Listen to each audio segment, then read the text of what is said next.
كاتب ازيكم يا جماعه عاملين ايه؟ بيقول لك صفقه القرن لنادي الزمالك. ايه هي بقى صفقه القرن؟ يا ترى عبد الله السعيد تاني، ولا رمضان صبحي التالت او رابع او خامس؟ مش عارف الكام، المره الكام يعني، ولا مين بالظبط؟ كريم رمز بقى قال لك السومه.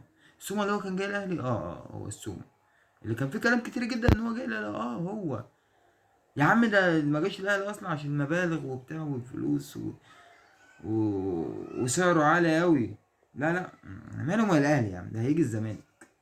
يا عم بقول لك الاهلي ما جابوهوش عشان خاطر الاسعار والفلوس والدنيا. الزمالك اللي مديون لطوب الارض هيجيبه، سيادة الموسيقار هيجيبه. هو كده، سيادة الموسيقار هيجيبه. ازاي بقى؟ ما تسألش، مالكش فيه. انت شحاته طالب فينه،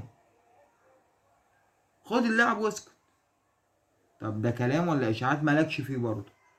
احنا نقول لك وانت تسمع وتطبل بس. جمهور الزمالك انتظروا صفقة القرن.